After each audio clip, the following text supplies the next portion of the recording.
Welcome, everybody, to another edition of AEW Dynamite Breakdown. As always, I am your host, EvilLaz905, aka The Lazarus Man on Twitch, or you could be listening on YouTube at The Lazarus Effect. And we've got another show. It was a pretty good show tonight. I enjoyed it. By the way, sorry I didn't have a video from last week. Thanksgiving festivities and traveling kind of got in the way, and I wasn't able to put one out on time, so I just didn't do it at all, which I should have. I should have done it after I watched the show, but it was a few days later, and we're not going to talk about that. We're going to just move on.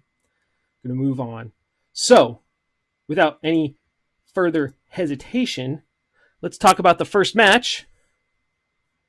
That's right.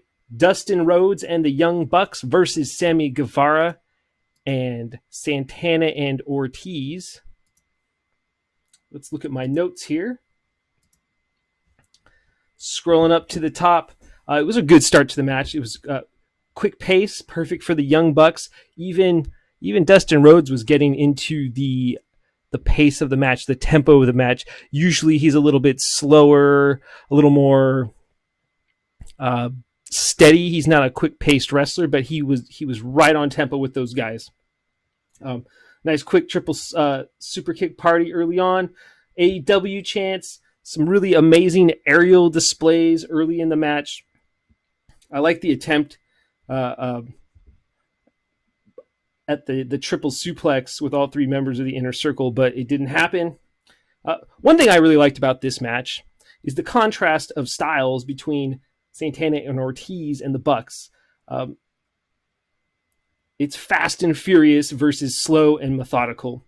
And I think it's a good matchup for those reasons. You had that fast pace from the Bucks, and then when the Inner Circle takes control, it goes a little slower.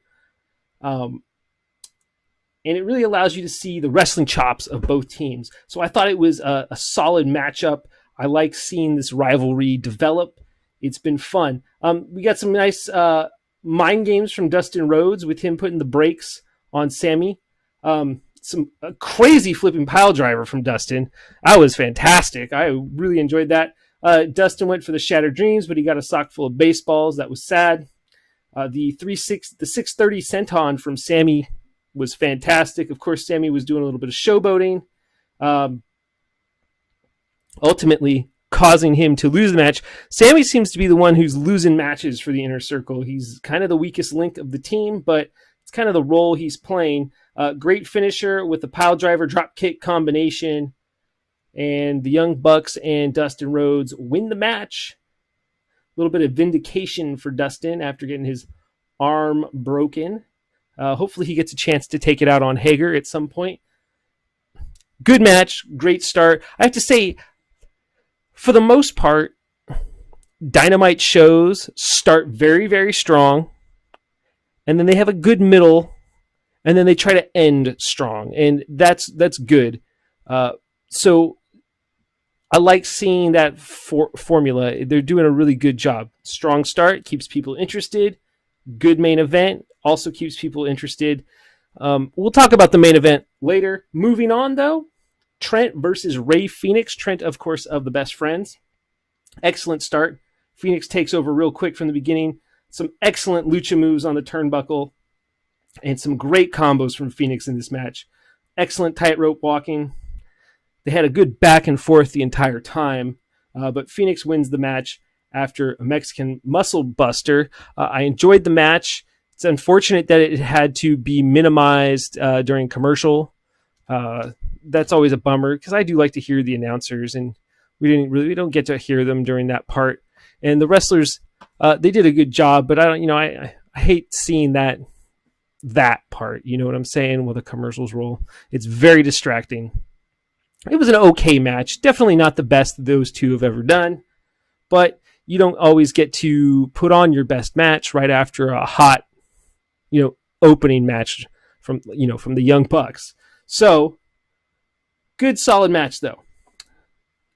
Next, we have a promo or a little interview with Cody and Tony. Really more of a promo. Cody talks about what's going on, his scar, the ambush from last week, from the Blade, the Butcher, the Blade, and the Bunny. Cody says he needs to wrestle MJF, and he starts tossing, his watch into the ring, his shoes, the keys to his truck. Finally takes out, a briefcase full of money, gives $100 to a kid in the audience. He wants to wrestle MJF, and he wants it bad. He wants to know what his price is. I want to know what MJF's response is going to be. Hopefully we get one next week, because it's going to be a good match, and it's the match we've been waiting for a while, ever since the whole, whenever someone says, oh, this is my best friend, you have to wonder, well, when are they not going to be best friends? And of course, the tag team best friends makes me wonder as well. But I digress. We had a backstage segment with Marvez and Joey Janela. Joey cuts a little promo against Moxley. Janela's a crazy person, says you're going to have to kill me. Mox shows up. He's about a half a foot taller than Janela. Probably a half a foot wider, too. I mean, just girth-wise. And he calls him, a kid. Funny stuff. Mox has good comedic timing. He probably got that. I never saw his pre-WWE stuff, but I'm wondering if that's, he got that from being the lunatic fringe, always having to do the comedy portion of the Shield. Good stuff there. We had an interesting Dark Order promo where they're initiating people. One guy gets a mask. Another guy gets beat up because he's crying and he just wanted some friends.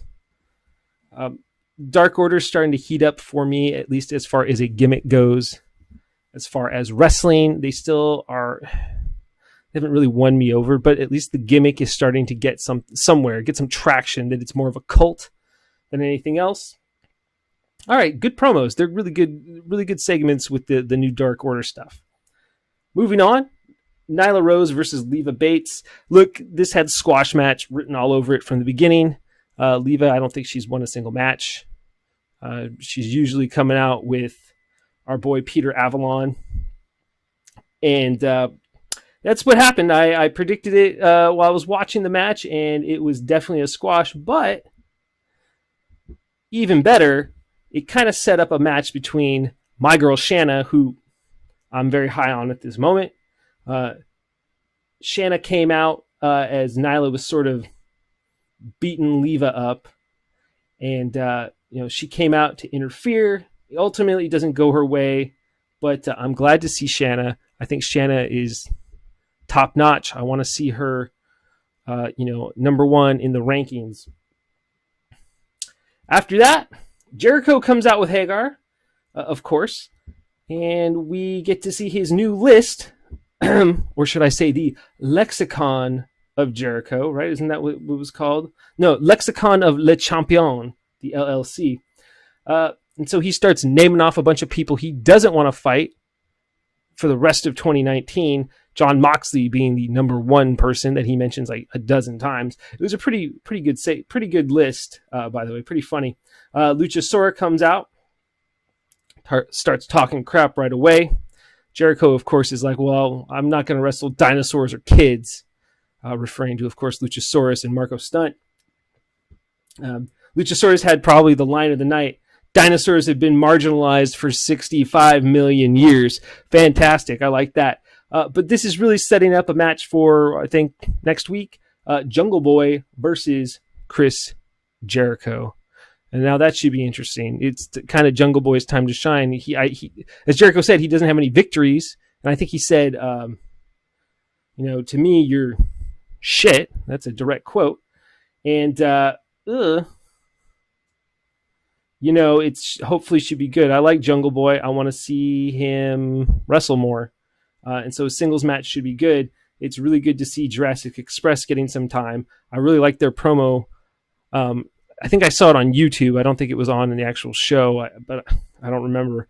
But I saw a promo on like YouTube, on Facebook, sort of in the vein of a documentary where it showed Luchasaurus and Marco Stunt and Jungle Boy.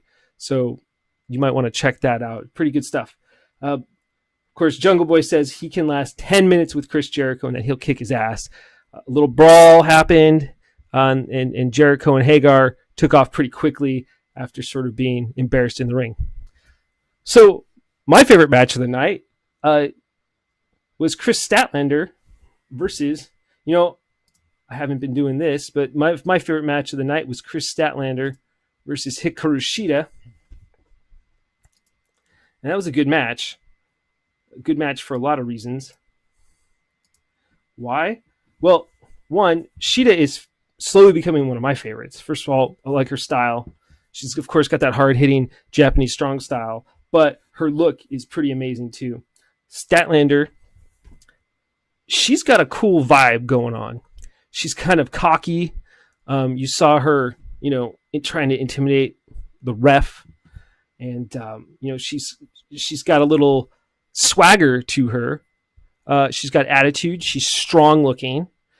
And she's got some good moves. She has some pretty innovative offense tonight. So it was a good back and forth initially between the two ladies. And I'm happy to see two women's matches in one night. So that actually really made me happy. And that was one of my sort of complaints, is that we don't get enough women on Dynamite. I love Statlander's style, though. Awesome as well. Sheeta, of course, with her chair. Some really innovative moves from Statlander. That little roll around thing, that was pretty good. But Sheeta was getting a lot of the love from the audience. A lot of Sheeta chants. Great suplex during the match from Sheeta from out of the ring. It was a really even match, and I really liked it. And it was a huge upset because Hikaru Sheeta lost, right? So Statlander won. And she beat the number one contender. So that's really going to mess up the rankings. Okay, so we're going to see some things change. Well, that wasn't the end of the segment. Huge, of course, was Awesome Kong and Brandy. They come out. Awesome Kong looks freaky as all hell with that hair on her belt. Brandy, of course, is like, hey, you're in my way, Chris Statlander. Why don't you pledge loyalty to the Nightmare Collective, which I guess is going to be, her deal. She said it's a part of the Nightmare family, but the Nightmare Collective. There's a little stare down between Kong and Statlander. But then a fan is like, hey, I want to pledge my loyalty. And she comes out of the audience. You see her get her hair cut off. I looked on the internet. The fan is actually a wrestler named Melanie Cruz. I don't know much about her. She looks familiar, though. It looks like someone I've seen before. So I don't know. So the Nightmare Collective's got a third member. Are there going to be more people pledging loyalty to them? Very fascinating. I like where this is headed. I like what Brandy's doing. Moving on. Christopher Daniels versus Pentagon Jr. It was a good match. Both of these guys are very solid. They always put on strong matches. Now, we just seen what I thought was an awesome match between Chris Statlander and Hikaru Sheeta. And Daniels and Pentagon as a follow-up was good. A lot of Fallen Angel chants. Daniels tried to start the match before it even began. Daniels took early control. Pentagon quickly took it back. I love Pentagon Jr.'s in-ring strutting. I don't want to call it strutting, but he's very dramatic in the ring. And maybe that's the lucha roots, but he's got his poses, his facial expressions. It brings so much to his character, which is just a really nasty, really nasty dude, right? So Daniels and Pentagon are pros, and they put on a very good show. The crowd is really split, and they're cheering for both competitors. There's a lot of reversals. Phoenix interferes after an angel wing from Daniels, and it doesn't look good. Pentagon gets the win after the shady business. Of course, I like both guys. I saw Christopher Daniels wrestle 20 years ago in a small gym in San Jose, California. He had really, really, really long hair. I don't even know if he was calling himself the Fallen Angel. I think he wrestled a wrestler named like Max Payne or something like that. It was such a long time ago. It was an APW wrestling match, All Pro Wrestling. They're here in the Bay Area. Christopher Daniels, pretty amazing to see him come so far, right? We get a quick little promo from the Butcher, the Blade, right? The Butcher, the Blade, and Bunny. They got a great, cool look. Of course, they were the ones who interfered against Cody. They don't like Cody. They want to take him down a notch. It's pretty obvious. And I guess next week they're going to have a match, the Butcher and the Blade and the Bunny, with Cody and a wrestler whose name I did not write down, so I cannot tell you. But I look forward to that. All right, finally, it's main event time. Joey Janela, the bad boy, Joey Janela versus Jon Moxley. And it's a normal wrestling match. Of course, these two guys met at Fyter Fest in a lights out match. So they had a hardcore match already. And there was really no hardcore stuff in this match, of course. Janela can't really hurt Mox. They're having a chop off, but Janela just doesn't look like he's phasing Moxley at all. But he holds his own against Moxley, even though Moxley's kind of manhandling him the whole time. But some nice in-ring work from Janela, trying to get back at Mox as he was trying to get out from under Mox's thumb. Janela does get Mox on the outside, and he takes him through the timekeeper's table. Nice huge moment for Janela, and then a big elbow on Mox, but no, Mox kicks out. It's a good back and forth until the end, though. Paradigm shift, gives it to Moxley. Decent match at the end. It wasn't their Fyter Fest match, which was really good. I really enjoyed that. But it was okay. It wasn't exactly what I thought was great main event quality. But it really is setting up a clash between Jon Moxley and Chris Jericho, because Chris Jericho's music hits and he emerges from the crowd seemingly mocking Moxley. The Inner Circle come out. Mox is in the ring. And that's the show. So, okay show.